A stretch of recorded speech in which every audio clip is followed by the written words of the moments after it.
In Peru, police forces repressed demonstrators that paid tribute to the victims of the Juliaca massacre, leaving at least 23 people injured in southeastern region of Puno.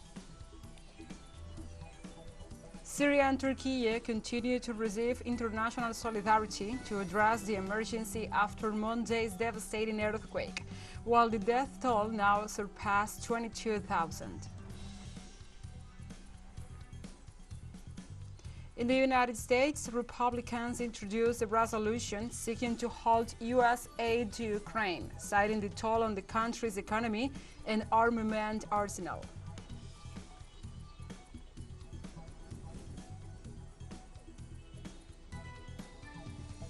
From the headquarters of TeleSUR English in Havana, Cuba, this is From the South. I'm your anchor, Gladys Quesada.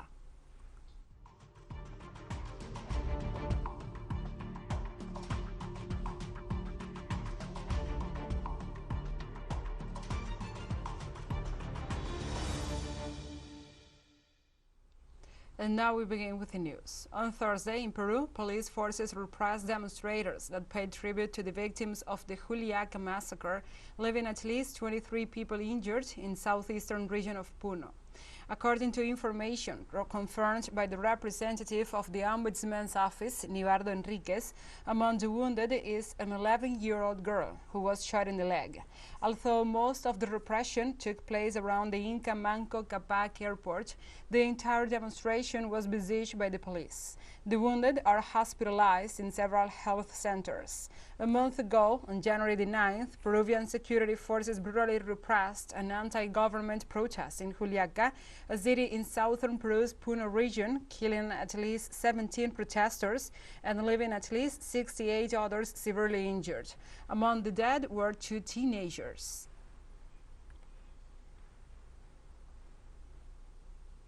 And also, at least 80 people were arrested in Apurímac, southern Peru, while Human Rights Association denounced the use of excessive force by the police in the arrests. According to the organization, the national police violently repressed those who were holding a peaceful protest in the Bolivar Square in Chalchuanca, in the province of Aymaraes, where the President Dina Boluarte is from. Of the 80 people arrested, at least 20 were women from the town of Izcahuanca. They were linked, without evidence, to the burning of a bus. The Human Rights Association also denounced that 2 of the detainees were transferred by security forces to Cusco.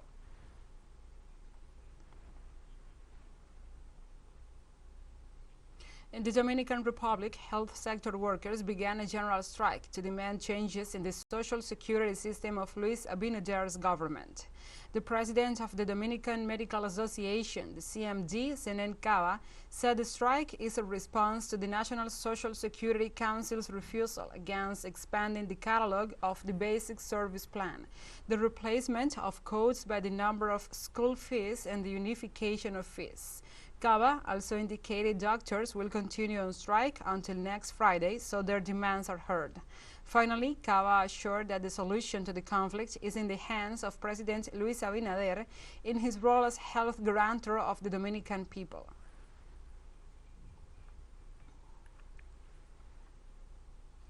United Nations High Commissioner for Human Rights, Volker Turk, met with Haiti's Prime Minister Ariel Henry as part of a 2-day official visit to assess the current situation in the Caribbean country as gun violence continues to grow. During his visit, the official also met with other government representatives and representatives of civil society. Haiti's nearly 200 gangs have taken advantage of the difficult situation, warring for control. In December, the UN estimated that gangs control 60% of the country's capital.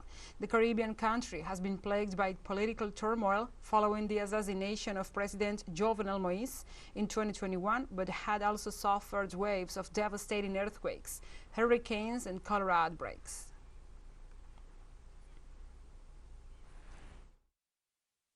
I've heard about 500,000 children living in these circumstances, not being able to go to school properly, not being able to be comforted by their parents because their parents are afraid of what might happen the next day. I hear that 20,000 people are in catastrophic famine-like conditions in a country where the world does not put the spotlight on. This country, the people, the most impoverished ones, those who are in the most vulnerable situations, need help. The United Nations Children's Fund warned on Friday that acts of armed violence targeting schools in Haiti spiked ninefold in 1 year amid rising insecurity and widespread unrest. According to UNICEF representative in Haiti, Bruno Mais, violence continues to take a heavy toll on children's lives in and around Port-au-Prince, with schools no longer being spared. Meanwhile, the organization stated that in the first 6 days of February, escalating violence in urban areas triggered the closure of 30 schools, while more than 1/4 of education institutions remain shuttered since October.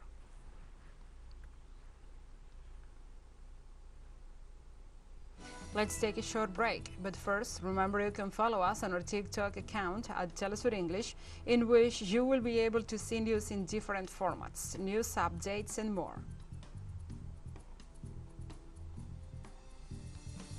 Other stories coming up, stay with us.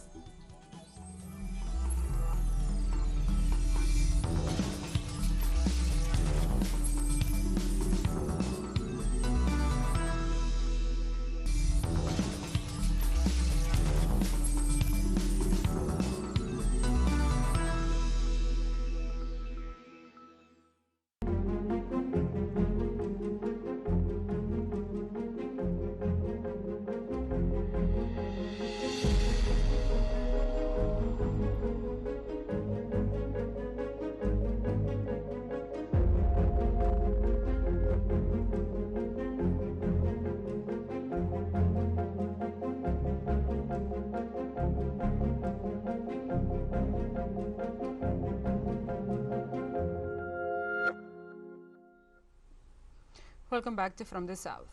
Syria and Turkey continue to receive international solidarity to address the emergency after the devastating earthquake. The number of deaths in both countries has climbed to more than 22,000, according to the latest figures from authorities and rescue organizations. The World Health Organization Director General Tedros Ghebreyesus said the organization sent expert teams and special flights with medical supplies to both nations.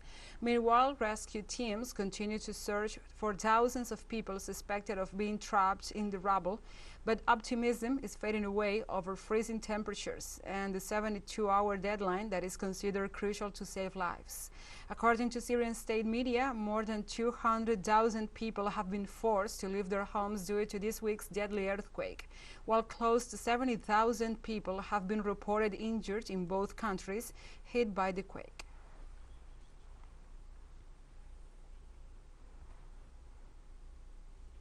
And we have our correspondent from Turkey, Madeleine Garcia, who brings us the latest updates on the search and rescue operations after the devastating earthquake that hit Turkey and Syria on Monday. Let's listen. We continue in Adiyaman, one of the 10 cities that was hit by the earthquake. We are standing on the rubble of one of the more than 10,000 buildings collapsed by this catastrophe in these 10 cities. When the sun rises, the rescue teams begin to search and search. The machines don't stop, only in the early mornings because the cold is too much. We are watching right behind me, just these machines digging and digging. It is estimated that there is one person still alive, and this is the 5th day.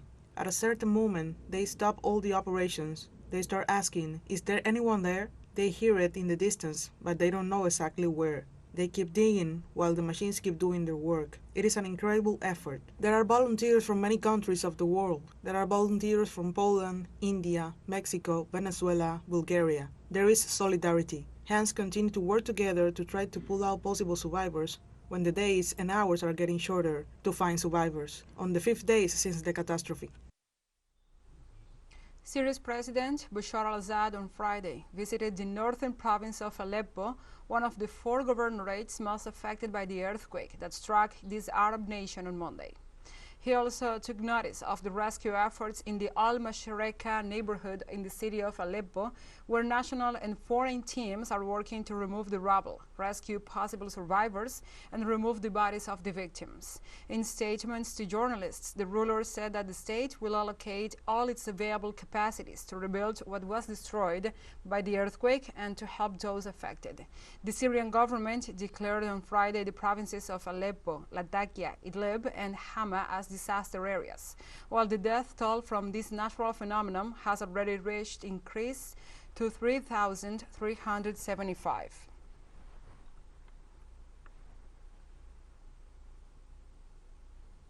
And the international community joins efforts to provide assistance to Turkey and Syria after the 7.8 magnitude earthquake that struck both countries on Monday.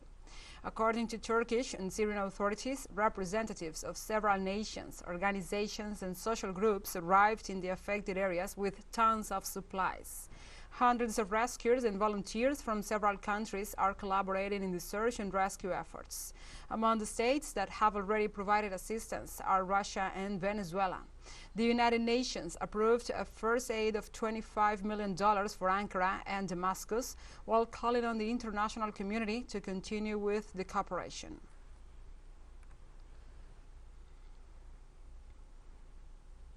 Venezuelan rescuers arrived in Turkey and Syria with tons of humanitarian assistance.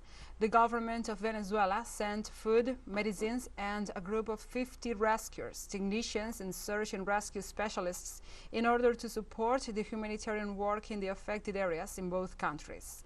The ambassador of Venezuela in Syria, José Gregorio Biomorgi, together with Syrian authorities, received the humanitarian aid at Damascus airport. The diplomat said that more than 15 tons of medicines and food had arrived, as well as specialized rescue equipment that will be at the full disposal of the Syrian people and the government.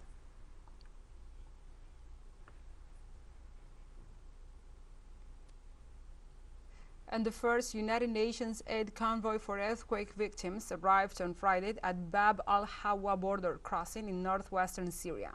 The aid came as rescuers scored debris in a desperate search for survivors 4 days after the massive earthquake that hit Turkey and Syria, killing nearly more than 20,000 people. But chances of finding survivors have dimmed since the passing of the 3-day mark that experts consider a critical time to save lives. Meanwhile, the United States Agency for International Development also sent an aid package to the affected areas. It included food, shelter, and emergency health services, as well as safe drinking water and sanitation to prevent the outbreak of disease.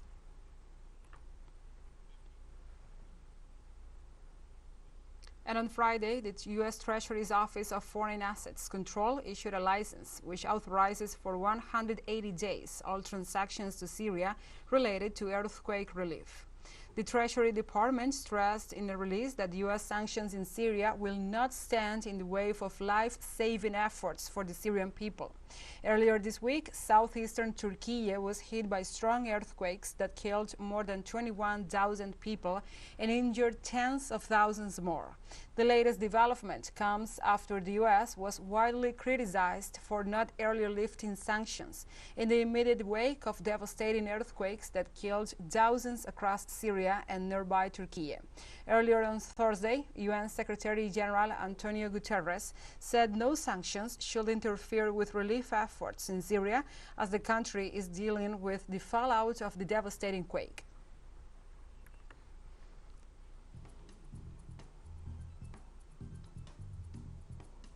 And we have more news coming up after a final short break, so stay with us.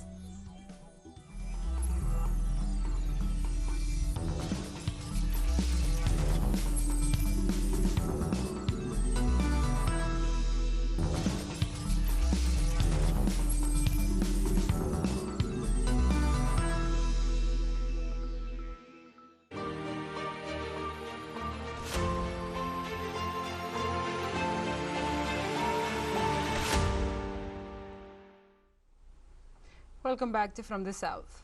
On Friday, Italian Prime Minister Giorgia Meloni criticizes for the second time France's invitation of Ukrainian President Volodymyr Zelensky on Wednesday to the Elysee Palace.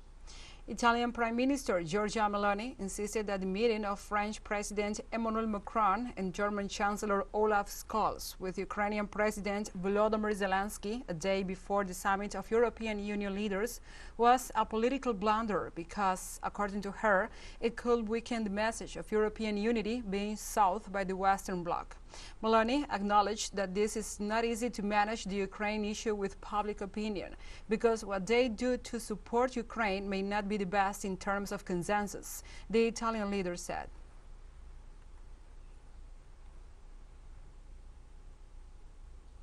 In the United States, Republicans in Congress introduced a resolution seeking to halt U.S. aid to Ukraine, citing the massive cost to taxpayers, the risk of escalation with Moscow, and the toll on the country's own arsenal after some $30 billion in armed transfers. Led by Florida Representative Matt Gaetz, 11 Republicans put forward the Ukraine Fatigue Resolution, which states that Washington must end its military and financial aid to Ukraine, while urging all combatants to reach a peace agreement.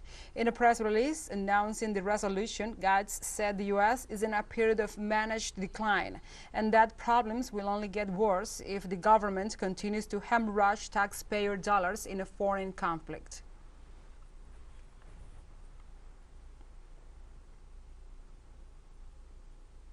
And the Brazilian president, Luiz Inácio Lula da Silva, arrived in the United States on Friday to meet with his U.S. counterpart, Joe Biden, to discuss, among other issues, saving the Amazon rainforest. According to the U.S. officials, the climate crisis and Brazil's crucial role as the country containing most of the world's largest rainforest will be a top priority during Biden's Oval Office discussions with the Brazilian head of state. Lula, who previously led the South American giant from 2003 to 2010, took office again in January after defeating former President Jair Bolsonaro. Another topic to be discussed will be the threats to democracy after Brazil remains tense after a pro-Bolsonaro mob attacked government buildings last month.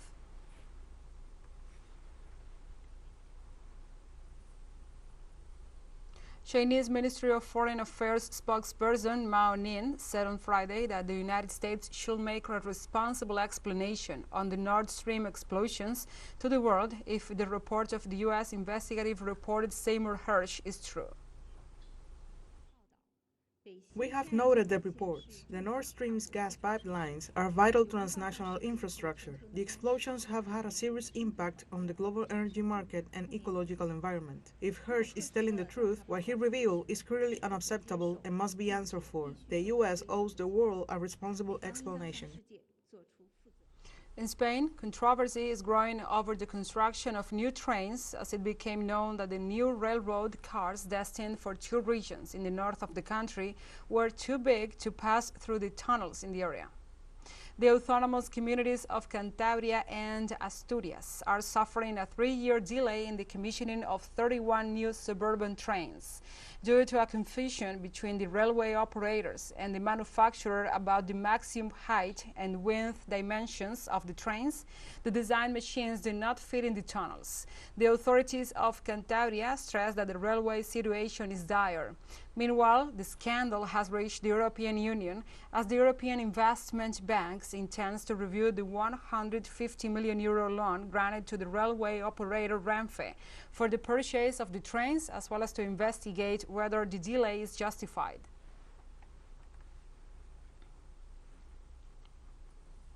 And a car ran into a crowded bus stop in East Jerusalem on Friday, killing 2 people and injuring 5 others. The accident took place in Ramot, a Jewish settlement in East Jerusalem. Police identified the 2 killed as a 6-year-old boy and a man in his 20s. They added medics were treating 5 injured, including an 8-year-old child in critical condition undergoing CPR. Others, ages ranging from 10 to 40, were in moderate to serious condition. They had been waiting at the bus stop before the car came crashing to a stop.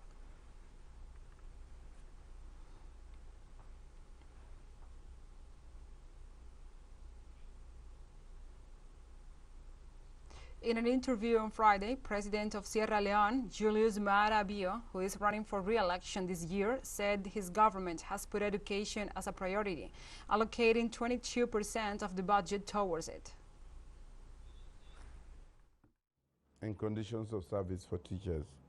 And there is more to come, but we have just spread it over a period of time.